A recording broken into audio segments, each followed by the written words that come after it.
The Leviathan once drifted through the stars as a palace of gold. Now it drifts no longer. It has a purpose again, for the Emperor has returned, not as the Calus who once ruled the Cabal, but as something reborn. When the witness reached out, Calus did not resist. He opened his mind, and the darkness answered. Through pain, he found clarity. Through obedience, he found freedom. He was no longer the Emperor of the Cabal.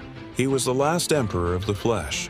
The witness had no need for armies of flesh, yet Calus offered one anyway. He forged the Shadow Legion, a force of Cabal twisted by pyramid technology. Their armor gleamed with the black glass of the deep. Their minds sang with devotion. They marched not for conquest, but for ascension. For in the eyes of the witness, Calus saw something he'd sought for centuries: recognition. And he would burn every world to keep that gaze upon him. Far beyond Earth's reach lay a secret, Neomuna, a city hidden among the clouds of Neptune. To the witness, it was a key.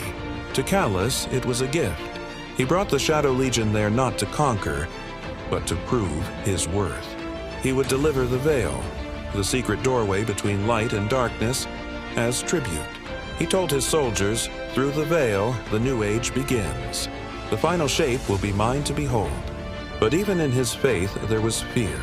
For the closer he came to godhood, the less of himself remained. When the Guardians came to Neomuna, they found not an emperor, but a zealot. Calus spoke to them through his warship's walls, his voice distorted by pyramid resonance. "Behold me, Guardian," he said. "Witness perfection, witness devotion." He believed himself eternal, a king reborn in the image of the witness. But devotion without understanding is weakness. And as the battle raged within his throne room, the gold began to peel away. Underneath the armor, Calus was still mortal. The Guardians shattered his fleet. They tore through his Shadow Legion. And in his final moments, Calus looked upon the veil, that swirling bridge of light and darkness, and realized the truth. He was never a disciple, he was a pawn. The witness had used him, as it used all believers. His purpose was not to ascend, but to prepare the way. "I wanted to see it," he whispered. "The end. The perfect world."